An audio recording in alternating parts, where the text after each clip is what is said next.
अस्सलाम वालेकुम दोस्तों, की हाल चाल है। मैं थोड़ा मेज़बान मोहम्मद शाह तो तुसी देख रहे हो अपना यूट्यूब चैनल सुपर टीवी।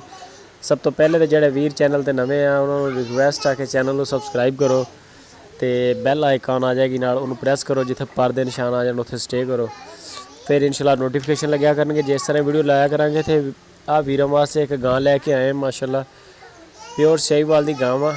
एदा लेवा चेक कर लो माशाल्लाह, आ इहदी तोर हैगी आ बिल्कुल असील आ गां, मीणियां सिंगां तो चंगे लाण दे विच हैगी आ, खुला जिसम ते सूण नूं इह तैयार हैगी आ ते इहदा गलबन तीसरा सूआ शायद उन्होंने दस्सिया सीगा। निक्कियां निक्कियां सिंगां बिल्कुल मीणी गां वा और असील है बिल्कुल। तुसी चेक कर सकते हो, बंदा लैके फिर रहा नाल। और इहदा 16 तो 18 किलो दुध है 2 टाइम का और इह सूण नूं तैयार आ। ये तकरीबन कुछ दिन लैंदी है सूण नूं, है तैयार आ माशाल्लाह, बहुत सोहनी गां। तो जे अगर किसी वीर नूं पसंद आउंदी आ उपर नंबर चल रहा हफीज़ भाई का, हफीज़ चिस्सियां तो हैगे ने ते किसी दे घर खड़ी है गां। जे अगर किसी नूं पसंद आवे तो हफीज़ भाई नाल तुसीं राबता कर सकते हो। मालकां दी डिमांड तो 1,80,000 रुपया है, तकरीबन 1,80,000 आ। बाकी कहंदे सी कोई 19-20 का फर्क होया तो गुंजाइश कर लांगे थोड़ी बहुत। ये तुसीं हुण उहनां नाल गलबात कर सकते हो, उही तुहानूं फाइनल दस सकदे आ उहनां दा माल आ। लेकिन असी जस्ट राइट रेट पुछया तो उन्होंने सानू ये दस्सिया कि 1,80,000 रुपया डिमांड है, कोई थोड़ी बहुत ही कहते सी गुंजाइश कर देंगे।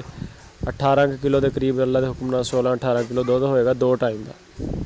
तो जे किसी वीर नूं पास आ जाए तो तुसीं हफीज़ भाई नाल राबता कर सकते हो। हफीज़ भाई हुणे ये हैगे ने चिस्सियां दे ते माशाल्लाह गां तुसीं चेक कर सकते हो।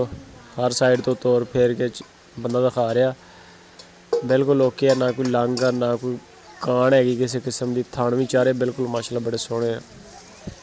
तो जे अगर किसी वीर नूं पसंद आ जाए तो नंबर चल रहा उपर। चिस्सियां शहर ज़िला बहावलनगर ये करीब है। ये गाय किसी के घर ही खड़ी है, यह चेक कर सकते हो।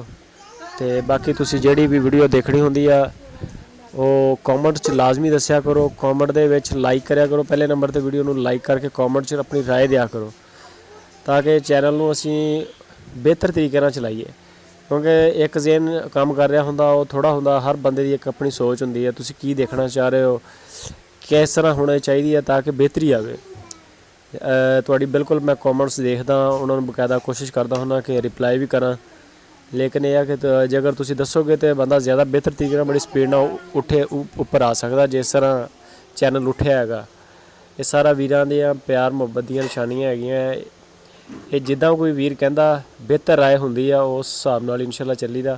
अपना अपने घर वालियां दा बहुत सारा ख्याल रखना दोस्तों। मिलदे हैं फिर एक नवी वीडियो च इंशाल्लाह। अल्लाह हाफिज़।